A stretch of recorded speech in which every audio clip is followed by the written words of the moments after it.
ናታን እንግዲህ ገኒን ከጉልት ተነሺ የምትፈልጊውን ሁሉ እናሟላልሻለን ሲላት በጣም ትናደዳለች። አረ የምፈልገውን ሁሉ ታሟላልኛለህ? የምፈልገው ልጄን ነው። ልጄን አፍቃኛለች። በልጄን አምጣልኝ ትለዋለች። እሺ ከዚህ ተነሺ፣ ባይሆን እዚህ አካባቢ ሌላ ስራ ትሰሪያለሽ ብሎ አረጋግቶ ከጉልት እንድትነሳ ያደርጓታል። ዳጊና ቢኒ እንግዲህ አብረዋት እቃዋን ሰብስበው ወደ ቤት ይመለሳሉ ማለት ነው። ናታንም በጣም ነበረ እየደነገጠው ችግር የገጠማቸው መስሎ ማለት ነው። እሷም እንግዲህ እሺ ብላ ትነሳለች። ሁለቱንም አመጣታለሁ ትላላችሁ። ልጄ መቼ አመጣችሁልኝ? ልጄ በጣም ናፍቀኛለች ብላ ታለቅሳለች። ከዛ እንግዲህ አሁን ናታን ሌላ ስራ ይከፍትላታል ማለት ነው። ኤፍራታ ደግሞ እንግዲህ ዲኤንኤ ውጤት ደርሳ ሲላት በጣም ደንግጣለች። ማለት አላመነችም ማለት ነው። ሰላም ሰላም ብያለሁ ውድና የተከበራችሁ ውድ ቤተሰቦች እንዴት ናችሁ? ደህና ናቸው? እኔ እግዚአብሔር ይመስገን በጣም ደህና ነኝ። ሁላችሁም ሰላማችሁ ብዙ ትረፍርፍ ይበልልኝ። ዛሬም እንደተለመደው በአዲስ ቪዲዮ መጥቻለሁ። ለዚህ ቻናል አዲስ የሆናችሁ ወገኖቼ ሰብስክራይብ በማድረግ ቤተሰብ ሁኑ። ነባሮች ደግሞ እንደተለመደው ቪዲዮን በላይክ ጀምሮ ሀሳብ አስተያየት ኮመንት ላይ ጻፉልኝ ማለት ነው። ቀጥታ ወደ ቪዲዮ እንሄዳለን። እሺ ያው ቅድም መግቢያ ላይ እንዳልኳችሁ እንግዲህ ያው ዳጊ እናቱ ጋር ደውሎ ስልክ እያወራት ነበረ። ከዛ ስልክ እያወራት እያለ አቤል ወደ ገኒ ጋር ይሄዳል። ገኒ ጋርም ሄዶ እንግዲህ አንዳንድ ነገሮችን ሲናገራት ስልኩን አስቁማ እያወራችሁ ነበረ። ዳጊ በዛን ሰዓት አቤልና ገኒ የሚያወሩትን ይሰማል። ከዛም በጣም ይደነግጥና ስልኩን ዘግቶ ወደ ቢኒ ደውሎ እየሮጠ ወደ እናቱ ይሄዳል። ከዛም ወደ እናቱ ሲሄድ እንግዲህ ቢኒ አቤልን ያገኘዋል። ከዛም ከአቤል ጋር ቆመው እናቴ ጋር ምን ልትሰራ ሄድክ ብሎ ዳጊ ቢኒን ይቅርታ አቤልን ያንቀዋል። ከዛ አቤል ከአጠገቤ ዞር በል፣ እኔ አልሄድኩም፣ መንገድ ላይ የተቀመጠችው እሷ እንጂ እኔ አይደለሁም፣ እናቴ ጋር ምን ልታደርግ ነው የደረስከው እያለ ቢያንቀውም ይገፈትረዋል ማለት ነው። እረፍ፣ በጣም እየታገስኩ ነው፣ ከማጋ እንደምትታገል እወቅ እያለው ነበረ። ከዛም እንግዲህ ዳጊ በጣም ተናዷል። እንደዛ እየተገፋፉ እየተጨቃጨቁ እያለ ገኒ እየሮጠች ትመጣለች። አንተም አትረባ እዚህ የምትሰራለህ ሂድ ከዚህ ብላ አቤልን ታባርረዋለች ማለት ነው። ከዛም ያው ልጇን ሊደባደቡ ፈልገው ነበር፣ እንዳይደባደቡ ያው ገኒ ተለያያቸዋለች። ያው አብዛኞቻችሁ እንግዲህ አቤልን አልወደዳችሁትም፣ አቤል ይውጣ ከድራማው እያላችሁ ነው። ያው በእርግጥ የሚያደርጋቸው ነገሮች የሚወደዱ አይደለም፣ በጣም ውሸታም ነው፣ እየዋሸ ነው። ግን ያው እኔ እንደኔ እንደተረዳሁት እንግዲህ እዛ ቤት ገብቶ ያው ብዙ ነገር ለእነሱ የሚጠቅም ነገር እንደሚያመጣ እጠብቃለሁ። በእኔ ሀሳብ እናንተም ሀሳባችሁን አስቀምጡ ማለት ነው። ከዛም እንግዲህ ኤፍራታ ወደ ቤት ትሄዳለች። ቤት እንደተቀመጠች የአቤል እናት ትመጣለች። ከዛም ለአቤል እናት ቡና ወይስ ሻይ ላፍላላችሁ ትላት ጠይቃታለች። እሷም ቡና ችግር የለውም አልቆይም ስትላት በግድ ቡና ታፈላለች። ከዛ ቡናውን ልታፈላ ስትሄድ የአቤል እናት ተነስታ እንግዲህ የኤፍራታን ፎቶና የያፌትን ፎቶ ትኩር ብላ አይታ የሆነ ውስጧ ደስ አላለውም። ከዛም እንግዲህ ቡናውን ይዛ ትመጣለች። ኤፍራታ ጎሽ የኔ ልጅ አመሰግናለሁ ብላ ቡናውን ትጠጣለች። እያወሩ እንዲሁ ልጄ ናፍቆኝ ነው፣ ያው እኔም ከውጭ ስመጣ አቤት አላገኘሁትም፣ እሱ እግሩ አይቀመጥም ምናምን እያሉ እያወሩ አቤል ይመጣል ማለት ነው።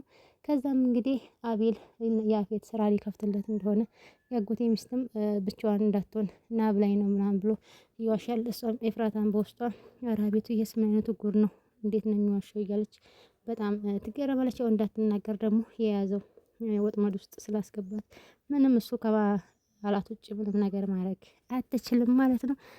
ከዛም እንግዲህ ምን አደርጋለሁ ታዲያ ስራ ቢያስገባ ከቤት መመላለስ አትችልም ስትለው አይ ማታ ማታ ስራውን እንዲያለማመደኝ ብሎ ነው፣ እሱ ደግሞ አምሽቶ ነው የሚመጣው ብሎ እናትየዋን ያሳምናል። እንዲሁም አጎቴ ሲመጣ አመሰግናለሽ ደውለሽ እንድታመሰግኝልኝ ይላታል ማለት ነው። ከዛም እንደዛ በሉ እንግዲህ ልሄድ ብላ ተነስታ ትሄዳለች ማለት ነው። ከዛ ናኦድና የናኦድ እናት እንግዲህ ሲያወሩ ዲያና ከበሩ ጋር ቆማ ሁሉም ነገር ትሰማለች።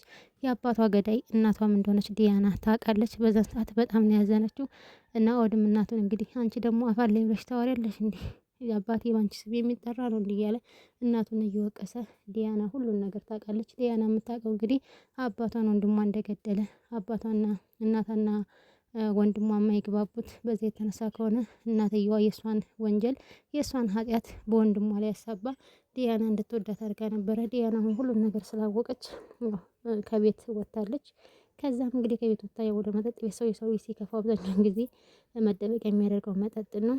ከዛ ሾፌሯ ደውሎ ዲያና ዛሬ ትምህርት ቤት አልገባችም፣ ከቤት የዴት እንደሄደችም አላቅም፣ ከመኪና አውርዳ ሸውዳኛለች ብሎ ይነግራታል። ይደውላታል እናትየዋ ጋር። እናትየዋ እንግዲህ ስልኳን ብትደውልም አታነሳላትም። ምንም ብትል አታነሳም። ቀኑን ሙሉ ጠብቀቻት አልመጣችም። መቼ እንዲህ ልጅ የታግታ ይሆን ደግሞ? ብትታገት ደህና ነኝ ብላ አትጽፍልኝም እያለች ግራ ትጋባለች። በስተመጨረሻም እንግዲህ ናታን ጋር ትደውላለች። ናታንም እኔ ጋር አይደለችም ይላታል። እባክህ እኔ በጣም ተጨንቄያለሁ።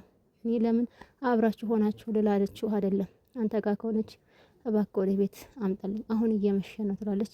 እውነት የዲያና እናት እኔ ጋር አይደለም፣ እሺ ተደዋውላችሁ ነበረ ትላለች።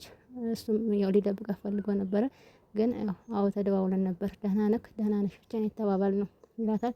እባክህ ለአንተ ስልክ ታነሳለህ ደውለህ ይዘህልኝ ና ትለዋለች። እሺ ብሎ ሲደውላት እንግዲህ ዲያናም ወደ ቤት መሄድ አልፈልግም፣ አሁን አንተን ብቻ ነው ማየት የምፈልገው ትለዋለች። እሺ ያለችበትን ንገሪኝ ይላታል። ከዛ ያለችበትን ቦታ ቴክስት ታረግለታለች። ከዛ ቆይ ምን ተፈጥሮ ነው ብሎ ብቻውን እያወራ ወዳለችበት ይሄዳል ማለት ነው። ቤዛም እንግዲህ ከእሱ ጋር ተደዋውላ እንግዲህ ስለ ጓደኛዋ አሁን ሁሉ ጊዜ በጣም እየተጨነቀች ነው። እሱም ያወራታል። ግን እኮ ድምጽ ትክክል አይደለም ስትለው አይ ደህና ነኝ ምናምን ብሎ ያው ይዋሻታል፣ አልነገራትም። እሷም ጽዮንም ቆይ ያ ልጅ እንዴት ነው ምናምን ስትላት ደህና ነው ማለት ጥሩ ነው ትላታለች። ጥሩ ነው ምናምን እያለች ትነግራታለች ማለት ነው። ጽዮንም እንግዲህ በግንኙነታቸው ደስተኛ ነች። ያው ጥሩ ነው ስልሽ ያው አልወደውም ማለት አይደለም እወደዋለሁ ምናምን ትላታለች። አይ ጥሩ ነው ታልፋታለች ማለት ነው ጽዮን። ከዛ ቤዛ እንግዲህ ስለ ሔዋን በጣም እየተጨነቀችና እያሰበች ነው። ጓደኛዬ ቆይ ለምንድን ነው የሆነ ነገር ሳትነግሪኝ ሄድሽው? ደግሞ ሳላስበው አስከፍቻት ይሆን? ደግሞ ቻው ብላኛለች፣ ተሰናብታኛለች። ቆይ ምን አጋጥሟት ነው እያለች ብቻዋን ታወራለች።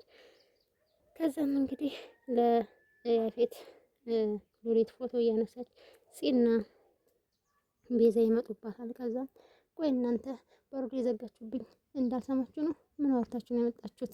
እያለች ስትርበተበት አይ ምን ይሆናል በሩን ዘጋ ነው ማለት ስላንቺን አልፈለግንሽም ማለት ስላንቺ ነው የምናወራው ማለት ነው ትላታለች ጽዮን። አንቺ ልጅ ዝም በይ ምላሽ እንዳልቆጠው ምላሷን ትላታለች። አይ እያለች እያወራሽ እያለ ስልኳ ይደውላል። በቃ የራሳችሁ ጉዳይ፣ ድሮንም እንደማትፈልጉኝ አውቃለሁ።